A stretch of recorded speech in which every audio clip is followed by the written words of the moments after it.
use the breath as an object. Now, Michael, tell us when you start and we'll Yeah, move. focus point. I have the camera rolling, you can move if you don't want to be on camera. Well, my teachers told me not to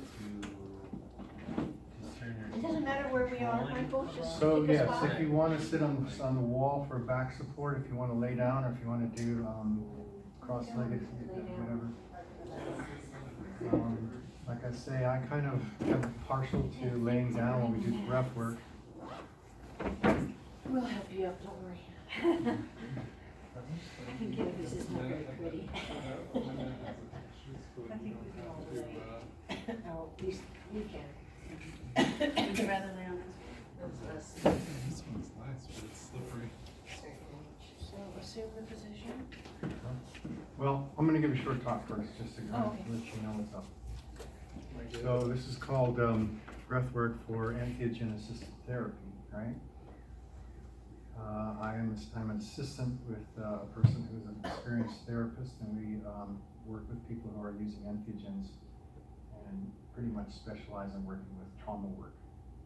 So that's one of the main things about this, is that our work is part of deep therapy, and the entheogens are an assist for that, not the whole focus.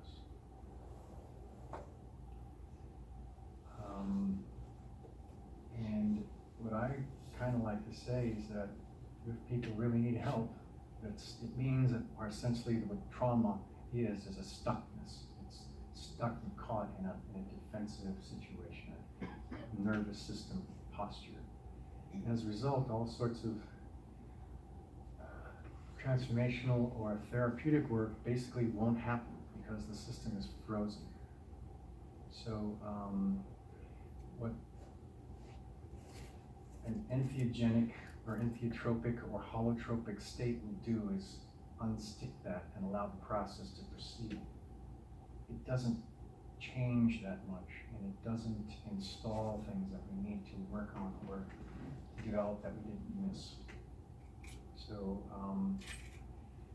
our orientation is for long term. Many people just seem to want one journey and they're fine. They have what they need, or they only need bumpers every few months or years.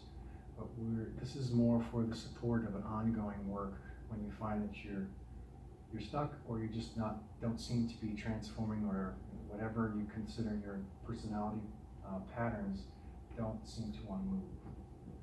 Basically, there's a lot of neuroscience that explains why things stay static. And 8,000 years ago, yogis figured out a way to work with that. There's a legend in the Upanishads that in the Vedas that there was a golden era when everyone was awake because they found this special drug called the Soma drug, and then it ran out, which sounds to me a lot like the Garden of Eden or something. Drugs and plants don't wear out. There's supposedly 50,000 references to it, and no one knows what this substance was. But in any case, in order to regain that, they worked out yoga. And the entire comprehensive 8-armed practice of yoga included yoga practices of the asanas, as we think of as mostly yoga studios, and also the breath work, along with the psychological work and a lot of other things. And this was essentially this and the yoga poses are the work to try to loosen up the structure that doesn't want to open up and be awake and compassionate, and instead is always shut down and defender. So that's what we do. And this particular style of breathing can easily be mistaken for hyperventilating, which is actually a way of starving yourself of oxygen. But the deep breathing that we will be doing not only ventilates your lungs, but it actually increases the efficiency with which your body processes oxygen.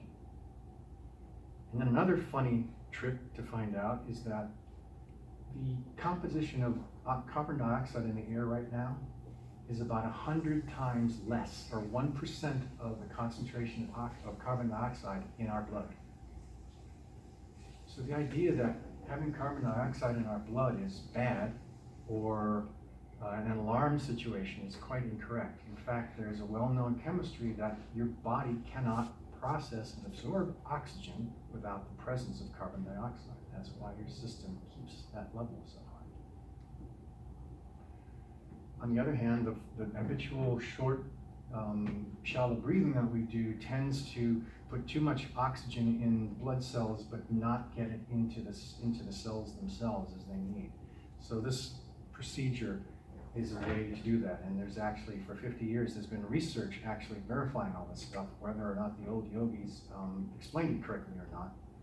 This actually does happen. There's lots of physiological knowledge that was discovered in this practice, which by some records goes back to 8,000 years ago. So just to prepare you, when we do the breathing, the breathing itself will consist of some toning, which is the same as the sacred symbol Om, but that a very large, long exhale has a very specific physiological effect. And not only is that when the oxygen does move in, but it also stimulates the rest and digest, this relaxation response called the parasympathetic nervous system. And that's an oversimplification these days because that's the same system that shuts us down when we're in trauma. But at least if we're anxious, that long breath will initiate that relaxation response. Then I'll show you some specific breathing, the belly breathing and the chest breathing in sequence. And by doing that very rhythmically for an extended period of time, that will change our oxygen economy and the CO2 content of our blood. Actually will lower CO2, which is a state that's fine, but we only want to do it for a short period of time. But it will also saturate our system with available oxygen, so that we then go to the next kind of like the highlight, so to speak, of breath work is a breath hold. So the breath hold is something that can be challenging, but the main thing is that there are psychological barriers to how long we can do it. And the power breathing, or the rhythmic breathing, actually enables us to hold our breath for a lot longer than we thought. And that will precipitate, or is intended, or typically does precipitate a psychedelic or holotropic state. Depending upon how relaxed you are, how easily you take to it, that does develop, though lightheaded and sort of very spacey and even fainty kinds of experiences tend to go away as your body becomes accustomed to it. It's literally over time, as a daily practice or 2 or 3 times a week, it becomes a way to fundamentally alter the efficiency of your body's work with oxygen. So this practice was devised by a person who was dying of ulcerative colitis, but he happened to be a Brit who had a relative or a close friend of the family who was a very well-versed teacher of pranayama yoga, and she essentially led him into this, and he cured himself, became an enthusiast, and has kind of put together this little program that includes a lot of pranayama, but also some other things, such as really neuro-linguistic programming or manifesting that you might come across if you read people like Joe Dispenza. So what we're also going to do is talk about how we can work with the unconscious body and mind. That idea is that our brainstem and below consciousness is not only always scanning for safety, but it's locked into a very specific kind of attention, and that's all we see. So if we're worried about safety, or just worried about getting the job done, or whatever our issues are, it's identified, there's a low level of brain function that locks us into that dimension of reality, so to speak. So when we talk about people saying, well, just be positive and have a better attitude, things like that. That's, if you're depressed, that's the most injurious thing you can say, but unfortunately that's absolutely correct. The trick is, how do you make that change? So intention is a way to talk to that system in a way that it understands, which is not verbal language, even though there can be some ideation. And I think, to me, it's like if I say something to you in English with my thick American accent, it will have meaning. It's the meaning without the language that the body can understand. So I did ask if you could kind of think about some kind of an intention, and that's what we'll sort of work with as the steps go by. So first of all, to be clear, this kind of breath work has a little bit of potential for disrupting a fragile system. So I have this little release of liability spiel here. The term is release of liability. So this means that you take total responsibility for attending this workshop for yourself. It's your motivation, it's your responsibility. And you release me from the liability for any consequences whatsoever. If you have COPD, active heart disease, brain injuries, epilepsy, or an active, difficult psychological diagnosis such as bipolar, that's contraindicated and you really shouldn't be continuing. It's just known that those things, just like the medicines, they're not compatible. So it carries that real risk if you are physically or psychologically fragile. And if you cannot predict unwelcome circumstances, you can't hold me liable for predicting them or not predicting them. So if you remember the term, could you please raise your hand? If you what? The term, could you please raise your hand? The term is release of liability. If you agree to the release of liability, please raise your hand. If you can't do that, then I can't allow you to stay. And just like anything else, what goes on in Vegas stays in Vegas. Should anyone share anything, or you see or witness anything, keep it to yourself. You can process with other people, but you don't reveal the identity of anyone else. And you don't even walk up to another person and talk about it unless you ask their permission first. Maybe not tonight, but in many cases, lots of very sensitive things can come up, and part of our commitment here is to hold that kind of secret. So I'm going to also be making a lot of carefully designed assertions. And they can be controversial, they can be things that you want to yak about at length, you want to challenge, they contradict other teachings you've had before. I'm happy, kind of looking forward to doing other, maybe longer sessions to get into those things and do other sessions where only one of the pieces will be highlighted and studied a lot more in depth. But I assure you, I have a reason for saying all these sorts of things. Even there's many variations. And now I would just like to begin by asking you to see whether you are morphing into a kind of a state that's deeply ingrained from going to school or attending lectures, where you sit passively and just absorb, where you're kind of a consumer and you just behave yourself and go out. That's an example of unconscious. And what I want you to do, if you can switch to a state where you are co-creating a guided meditation, where your presence affects the other people, which actually is true on a physiological level. And there are people who have done research to claim that they have verified this. My kind of mantra or prayer for introduction is that we begin with the acknowledgement that there is a mysterious awareness of our existence. And this awareness has perception. And the perception is situated in a body. And the body is alive. And our closest encounter with it is the breath.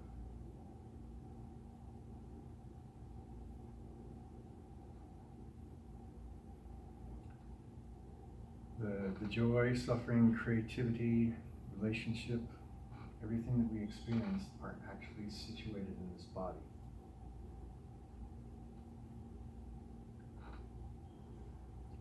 And we're trained to overlook that. I've heard reports to say that Americans are conspicuous at how alienated they are from their bodies, to the extent that in India, the ashrams that will do this kind of work and teach it segregate the Americans for remedial work because they're so alienated from embodiment sensation. And as it happens, we are born with the capacity to be aware of and regulate our breath, which is pretty much unique in the animal world, despite seeing dolphins and whales blowing bubbles and playing with toys in the water, which I've actually seen, dead fish or something. We're the only ones that intentionally can change our breath for a purpose.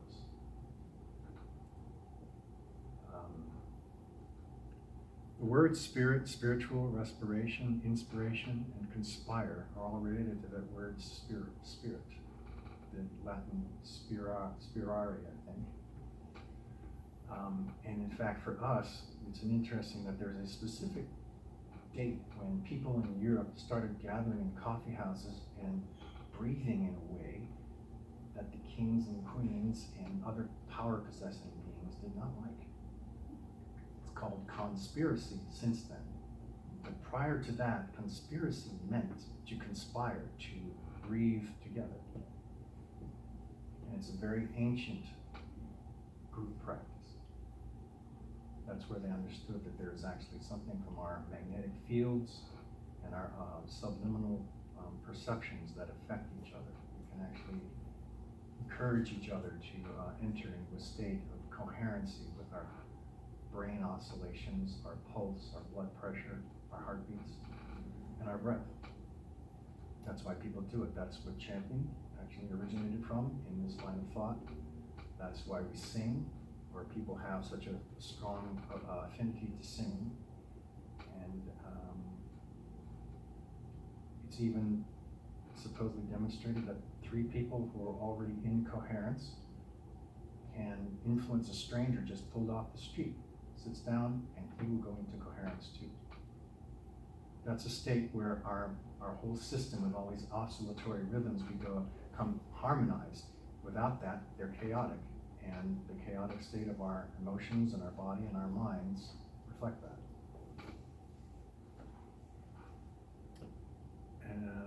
And another idea is that, and this is a Joe Dispenza thing too, much, as I was saying, much of our experience is determined by an unconscious body-mind.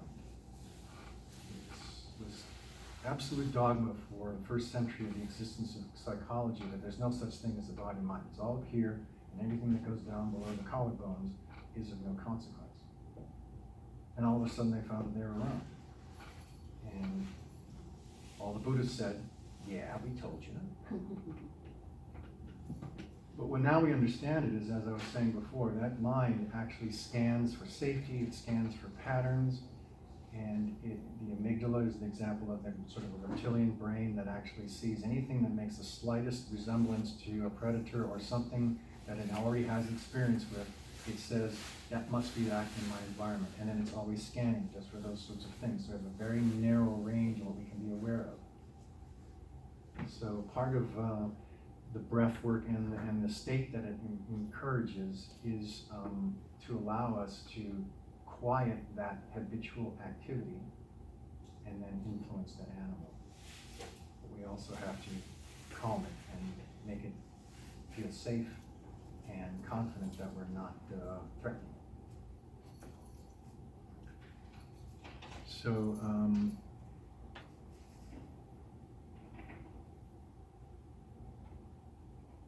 let's see here.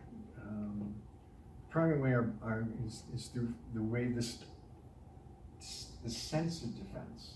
I mean, I don't know if younger people ever have seen the old-fashioned Greek, and I think it's a Greek symbol of the ostrich sticking its head in the sand in order to hide from a predator. Has anyone not ever heard of that? Never heard of it?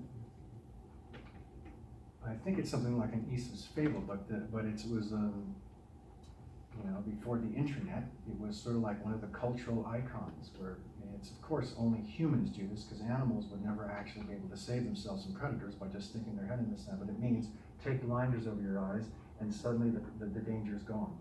And I've actually witnessed 18-month-old children doing that. And they play hide and seek with them. They think they're hiding because they close their eyes.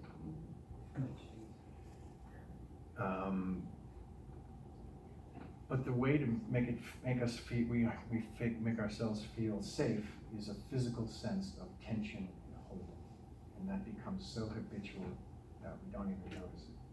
In Freudian and Reichian psychodynamic therapy, they call it body armor, and that's one of the things we're going to try to use this system to loosen.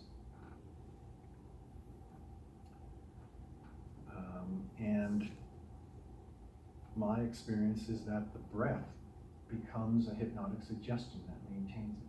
It's just like the Pavlovian dog, where you hear a ding, and with the other experience, such as the salivation because there's food being offered, suddenly becomes a conditioned pairing where every time you hear the ding, the dog salivates. And thus, our breathing keeps that unconscious state of defense in place. So that's, I think, the primary motivation for being able to hold our breaths long enough that we actually have freedom from that state for a few minutes. So I guess I will just go straight to give you a quick overview of each of the techniques that are part of the process. But first of all, I hope you have some kind of an intention, something that you would like to work on, change, something you're stuck with in therapy or your spiritual practice. And the intention would be to address that in some way. But our normal ego wants to say, well, I don't want the way I am right now, I want this other thing. And the only way it can understand it is to make an image of a fictional time in the future instead of the present. So it becomes just another ego activity. That's what the ego does. It ruminates about the past, or it plans for the future, or it worries about doing things right now, and imagines conversations with people, whether it's in traffic or at work or something, and how it's going to happen. It's never present. So I'm going to ask you to formulate or maybe reformulate your aim in a way that's very immediate, very possible, but then be prepared to state it in a way that not only refers to right now, but that in the sense that it's already happening. Not hoping or wishing, but simply, what is it like to have it now? The unconscious body-mind actually will take that on. It's been proven that people learn simply by going through the motions mentally, or imagining, or witnessing. The same areas of your brain that need to manifest the action get activated. It's a way to actually work with that programming and the habituation. So, or in a sense, reprogramming the unconscious by getting it to enact something that we want as if it is here right now. So I'll make reference to your intention during the breath work. So the first active part of the meditation is toning, where we just say the syllable Om. And the formal way is to turn it into 3 different syllables.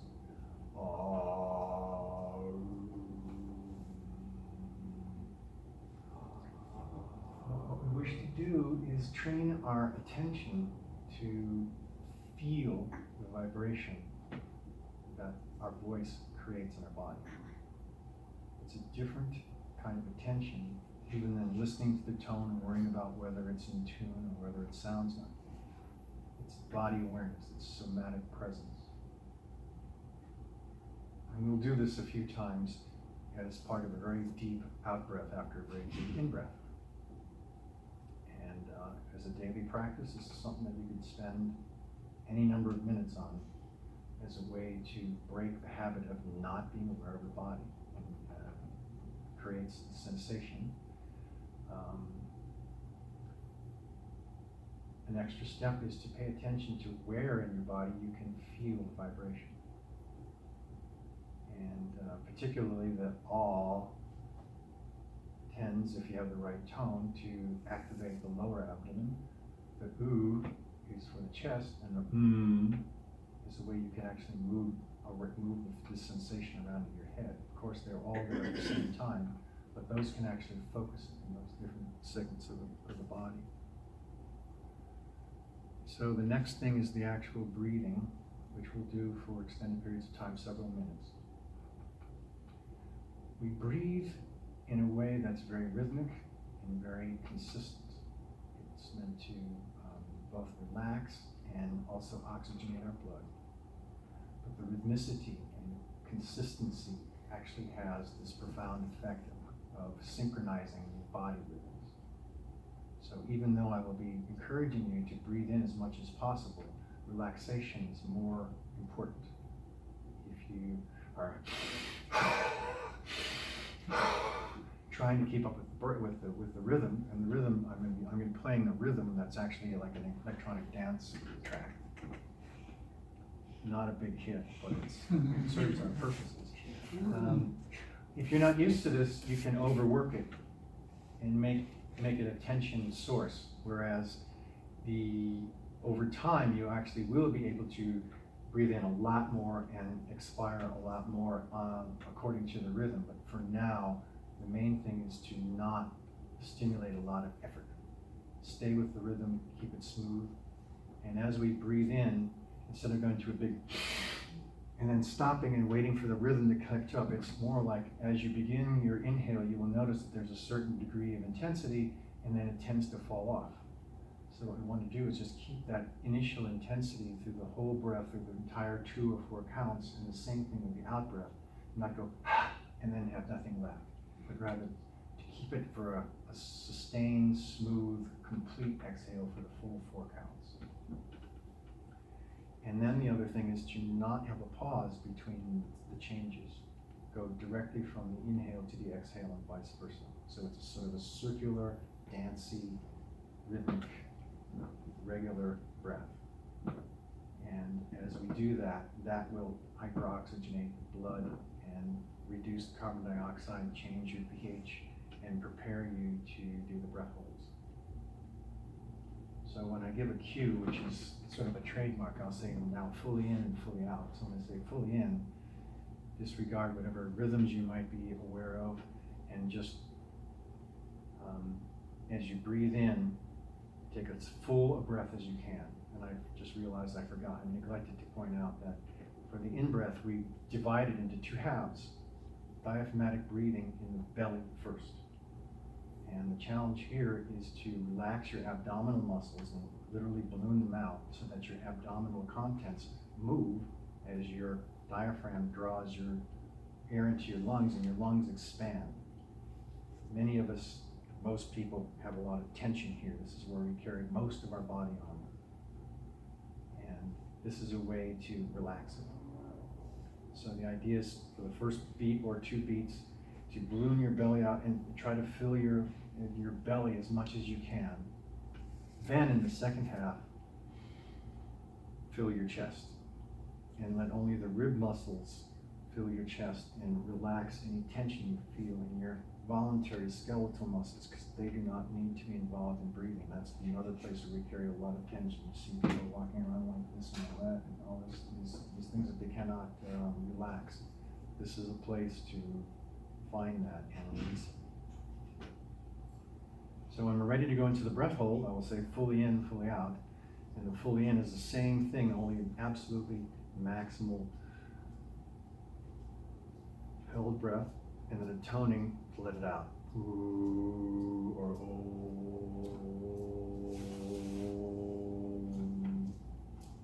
But the specific form of this breath work, which actually has a let me see if I can't, and of course my mind is not hitting me right here. It's called Nishesha Rachaka Kumbhaka. And what it means is we do a breath hold, but we do it with the breath out, exhaled, and we do it with the breath, with the lungs completely empty. And we go for as long as we can. Now, for as long as possible, if you're Wim Hof or somebody, just as long as you can.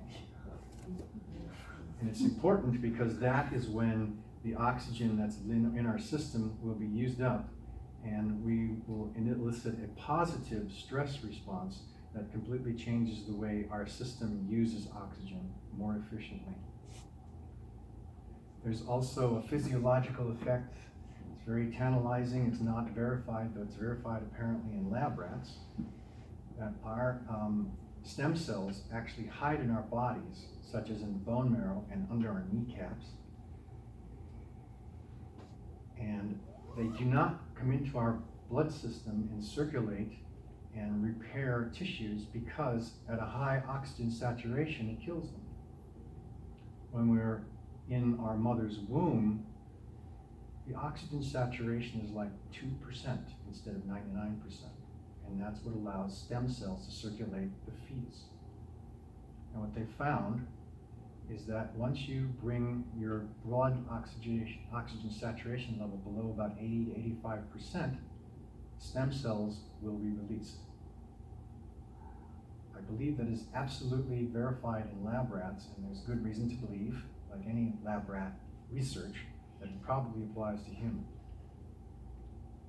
But in any case, bringing that hypoxia, as it's called, intermittent hypoxia, does have the sense of eliciting a positive stress response that will create the ability to relax and also have a sustained greater efficiency in your oxygen processing.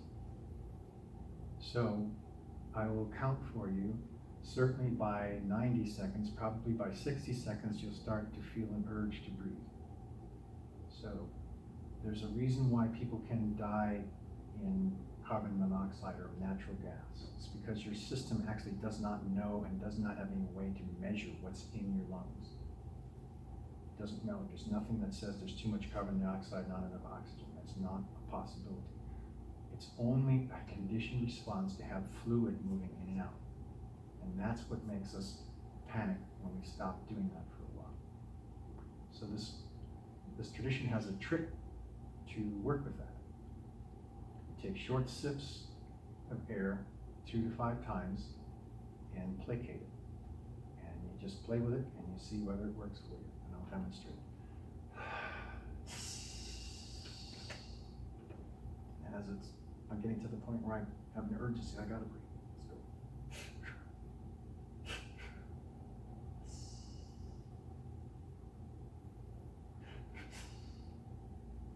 Once every 10 seconds if you have to, however long. I find that it's amazing how that will settle down that urgency to breathe, and there are points where that is where the relaxation becomes most intense and most open and most enjoyable. So I will probably go for 2 to 3 minutes. You'll find that you can go much, much longer than you thought with your breath retention by doing that little trick. And then at a certain point, it just becomes too much because it really is too much, and you will feel a lot of urgency arising in your pelvic area. This is considered to be exactly what they mean by the energy of sex and creation in your root chakra. And we want to have that arise and encourage it to rise in through our body and our spine into our pineal gland. There is science that says that, in fact, that is something that can happen with cerebrospinal fluid. And one way we will, if you can do it, you can encourage it by doing what's called the Mula Bandha, which is a lock, and it means literally clamping your pelvic floor. If you can discriminate your pubococcygeus muscle from the urethral-erectile sphincters, that is the advanced work, because this is not for the whole pelvic floor, it's just for that one. But if you can just clamp as if you're holding in your urine, that's work. That works.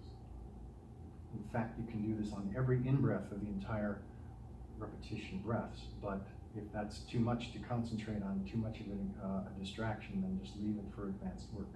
But certainly at the end of the breath hold, we take a very deep inhale, hold the Mula Bandha, and do another one, which is where we lock the epiglottis. So if you go, I'm holding my breath like this so I don't let it out, that's one thing, but I can also just clamp it and relax, like holding a balloon and let the air in my lungs just kind of build pressure, but it's a relaxation. And then the last part of this, which is quite interesting, is that you hyper extend, I'm not sure if you'd be calling clenching the muscles, especially in your forehead and around your nose, but they're called the corrugators, but you do not scrunch. Try to flex all of your scalp muscles. And then it also will help to even do the rest of your face muscles and give up the idea that you're saying something or looking weird or expressing anything, because it's not. It's purely like someone pumping iron. You don't walk into the gym and say, who's winning? Or what do you mean? It's not an expression. It's literally just by clamping that, you may find you have a very interesting experience. And there's too much to say about that to continue with it. Anyway, we will maintain the in-breath hold for, again, 90 seconds if possible. Then you let it out, and then we'll do another round of that. And then what I will add to it is a short time afterwards for processing, but again, going back to the therapy for trauma and other difficulties. Essentially, if you talk to your normal ego mind and say, pay attention to yourself without your ego mind, the ego mind will try to do that. And it will do what the ego mind does. It will just bring up the habitual ideas and pictures and tell the story. So there's a practice we call inquiry, where we will try to, where we need to, it's teachable. We find a way to interact with ourselves that's not the ego. And it emerges from the body state that will remain after the breath work. So we'll sit up afterwards and kind of do a wrap up, or we'll simply stay with that and get used to the fact that it's there and see what it's like to find out what our body thinks or our soul thinks about our intention in that state. So without further ado, Do we breathe in through the nose, or is it optional? Or actually, I'm sorry, I actually left that out. Yes, you always out breathe through the in through the nose and out through the mouth. And in fact, in the 4-beat exhale, it's fine. It actually is helpful to make a tone.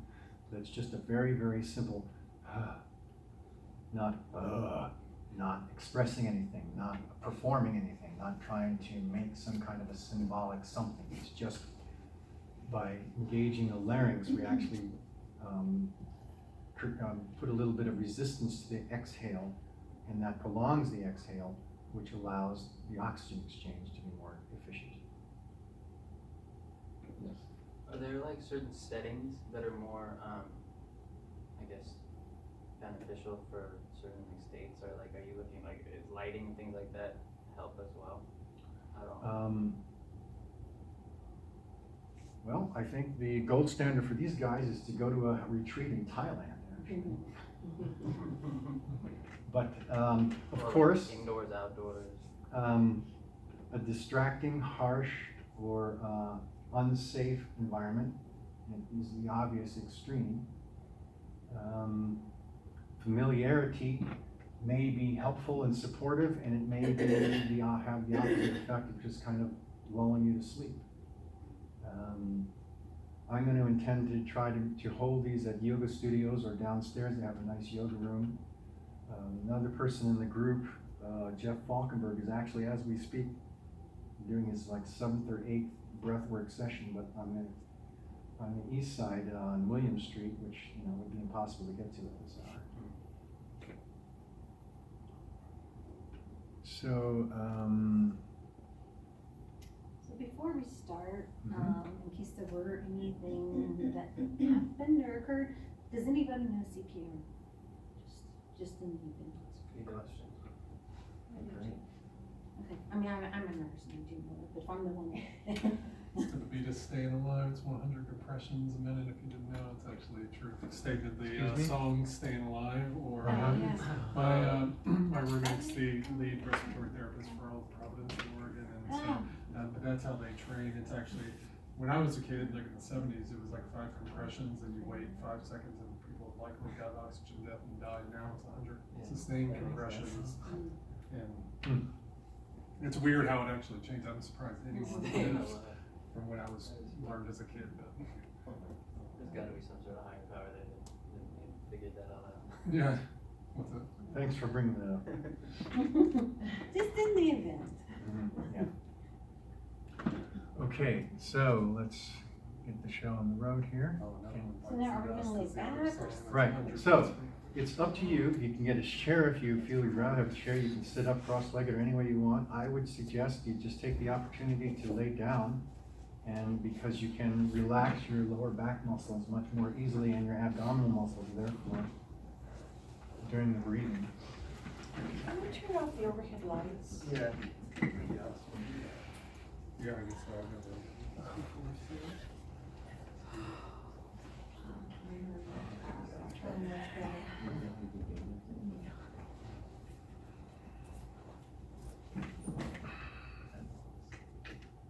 Here we go.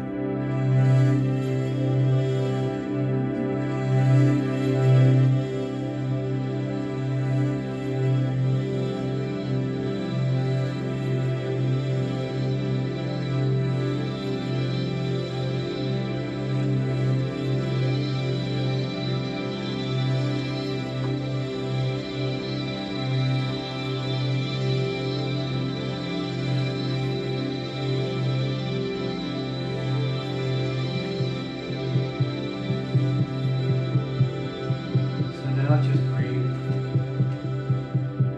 normally. Try to relax.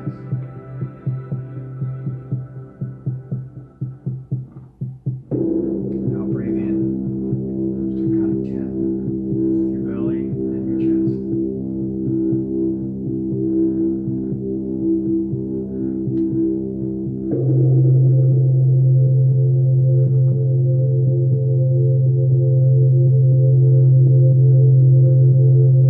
Now we'll start to breathe in beats. Breathe the belly and then the chest. In breath right now. And out breath. In, 2, out, 2, 3, 4. In, 2, out.